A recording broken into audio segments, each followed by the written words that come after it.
कभी सोचा है एक ऐसी जगह के बारे में, एक ऐसा पवित्र स्थान जहां जहां समय और मृत्यु की कोई शक्ति नहीं चलती? एक ऐसी जगह जहां की ऊर्जा इतनी तीव्र है, इतनी शक्तिशाली है कि वो आपके होने के एहसास को ही बदल दे। आज हम सब मिलकर उज्जैन के महाकालेश्वर ज्योतिर्लिंग की एक यात्रा पर निकल रहे हैं। यही सवाल हमारी आज के इस आध्यात्मिक खोज की नींव है। हम एक ऐसे देवस्थान को समझने की कोशिश करेंगे जो हमें सिखाता है कि समय और मृत्यु की जो सीमाएं हैं उनसे परे कैसे जाना है और वो अंतिम मुक्ति, वो मोक्ष कैसे प्राप्त किया जा सकता है। तो हमारी यात्रा की शुरुआत होती है महाकालेश्वर से, वो जिन्हें समय और मृत्यु का दिव्य शासक माना जाता है। और यकीन मानिए, ये सिर्फ एक मंदिर नहीं है, ये एक ब्रह्मांडीय शक्ति का केंद्र है। तो सबसे पहले ये ज्योतिर्लिंग आखिर होता क्या है? देखिए, इसे भारत में भगवान शिव के 12 सबसे पवित्र निवासों में से एक माना जाता है।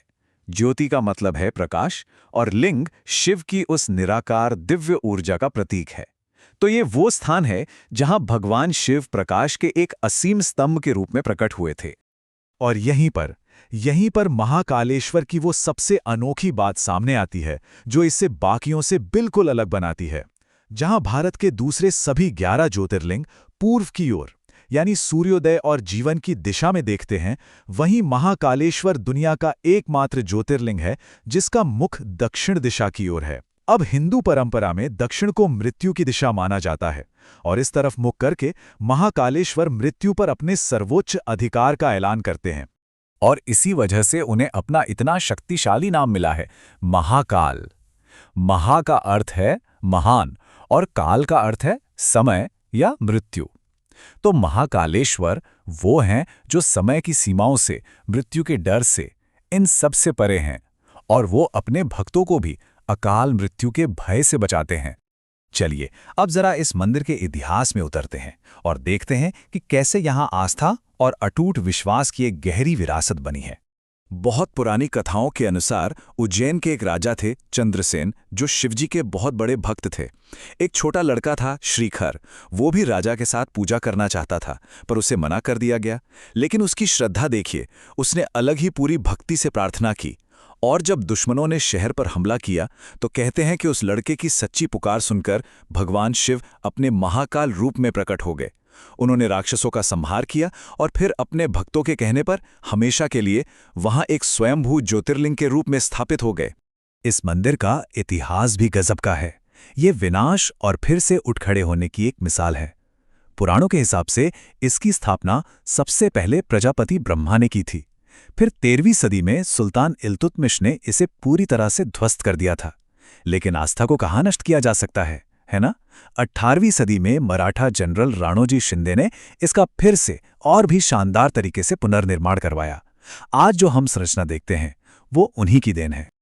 और अब हम पहुंचते हैं महाकालेश्वर की आध्यात्मिक शक्ति के बिल्कुल केंद्र में, उनकी सबसे प्रसिद्ध और सबसे गहरी रस्म पर। ये वो अनुभव है जो महाकालेश्वर को सही मायने में परिभाषित करता है, भस्म आरती। एक ऐसा अनुष्ठान जो इतना अनोखा है, इतना विशेष है कि पूरी दुनिया में और कहीं भी नहीं होता। तो आखिर ये है क्या और इसमें ऐसा क्या खास है? चलिए जानते हैं। हर रोज सुबह 4 बजे जब दुनिया सो रही होती है, तब ये मंत्र मुग्ध कर देने वाली प्रक्रिया शुरू होती है। सबसे पहले भगवान को जगाया जाता है, फिर उनका पवित्र स्नान होता है और फिर आता है वो सबसे महत्वपूर्ण पल जब लिंगम का भस्म से यानी पवित्र राख से श्रृंगार किया जाता है। और ये सब शक्तिशाली मंत्रों, डमरू की गगनभेदी ध्वनि और घंटियों की गूंज के साथ एक भव्य आरती में संपन्न होता है। माहौल ही कुछ और होता है। तो ये भस्म इतनी महत्वपूर्ण क्यों है? देखिए, पारंपरिक रूप से ये भस्म ताज़ी चीता से लाई जाती थी, जो जीवन की अंतिम और सबसे बड़ी सच्चाई का प्रतीक है। ये हमें एक बहुत शक्तिशाली बात याद दिलाती है कि ये शरीर, ये सारी भौतिक चीजें, ये सब अस्थायी हैं। शरीर तो एक दिन राख हो ही जाता है, लेकिन आत्मा वो शाश्वत सत्य है जो हमेशा बनी रहती है। तो सवाल ये है कि ये पूरा इतिहास और ये इतना गहरा अनुष्ठान, ये सब हमें अंतिम आध्यात्मिक लक्ष्य यानी मोक्ष की ओर कैसे ले जाते हैं? सबसे पहले तो ये मंदिर जिस शहर में है वो खुद बहुत खास है। उज्जैन भारत की 7 सप्तपुरियों में से एक है। ये वो 7 सबसे पवित्र शहर हैं जिनके बारे में माना जाता है कि यहाँ आने से जन्म और मृत्यु का जो अंतहीन चक्र है, जिसे संसार कहते हैं, उससे मोक्ष यानी मुक्ति मिलती है। और भी कई बातें हैं जो इस मंदिर को आध्यात्मिक बदलाव के लिए एक बहुत शक्तिशाली केंद्र बनाती हैं। जैसे ये स्वयंभू है, मतलब ये अपने आप प्रकट हुआ है, किसी ने बनाया नहीं।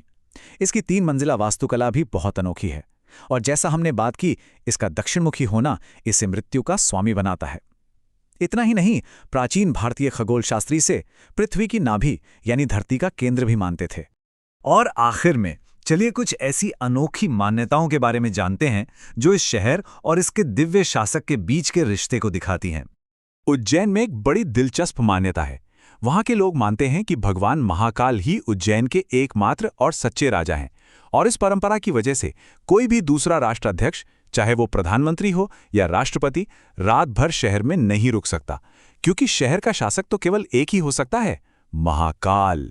ये जो शून्य आप देख रहे हैं, ये उस शून्य मध्याह्न रेखा का प्रतीक है जिसे प्राचीन भारतीय खगोलविदों ने उज्जैन में स्थापित किया था। जी हाँ, ग्रीनविच से सदियों पहले हजारों सालों तक महाकालेश्वर ही समय की गणना का केंद्र बिंदु था। ये सचमुच में काल यानी समय का केंद्र था।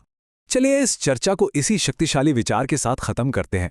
महाकाल की ऊर्जा का सार ही यही है कि वो हर भौतिक लगाव को जलाकर राख कर देती है। इसका मतलब है कि शरीर और इस दुनिया से जो हमारी पहचान जुड़ी है उसे छोड़ देना, ताकि वो परम मुक्ति, वो मोक्ष हासिल किया जा सके। ये एक ऐसा विचार है जो आध्यात्मिक मार्ग पर चल रहे हर किसी के लिए है। हर हर महादेव।